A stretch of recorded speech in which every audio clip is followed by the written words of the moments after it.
할렐루야, 행복하십시오. 성령 충만하십시오.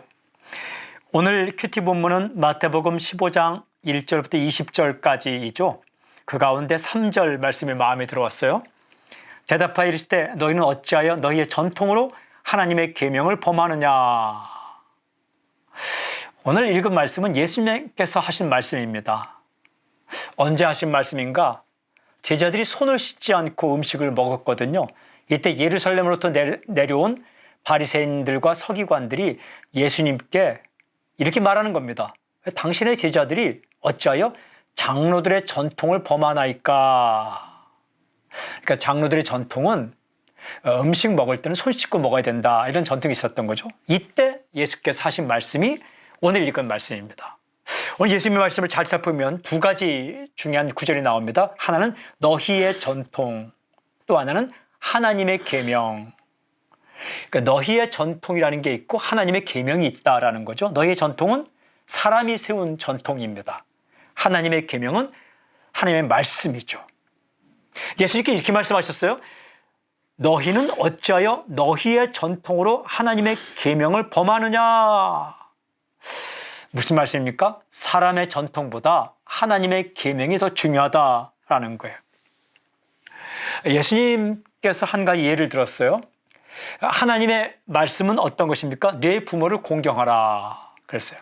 그런데 사람이 세운 전통은 무엇이냐 하면 내가 하나님께 헌금을 드렸으면 내 부모에게 용돈을 드리지 않아도 된다, 이런 전통이 있었던 거예요. 그것은 사람이 세운 전통이지 하나님의 계명은 아니다라고 주께서 말씀하세요. 하나님의 계명은 하나님께도 잘하고 부모에게도 잘하는 것이다 라는 거죠. 제가 오늘 이 말씀을 읽으면서 이런 생각이 들었습니다. 사람의 전통보다 하나님의 계명이 먼저구나. 오늘 메시지, 사람의 전통보다 하나님의 계명이 먼저다. 사람의 전통보다 하나님의 계명이 먼저다. 그렇습니다. 그 당시와 마찬가지로 오늘날도 오랜 세월 지나면서 형성된 전통들이 있습니다. 전통은 결코 나쁜 것은 아닙니다. 그러나 그러한 전통이 본래 하나님의 마음과 좀 멀어져서 그냥 사람들의 전통으로 끝난다면 이거 바꿔야 된다는 것입니다. 사람들은 왜 전통을 세울까? 자기 편하려고 전통 만들 때가 참 많습니다. 내가 붙들고 있는 것이 사람의 전통인가 하나님의 말씀인가 깊이 생각해야 할 것입니다.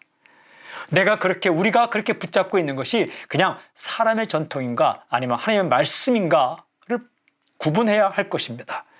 깊이 살펴보십시오. 말씀에 집중하시고 말씀과 어긋나는 전통이 있다면 바꾸시고 개혁할 수 있길 바랍니다.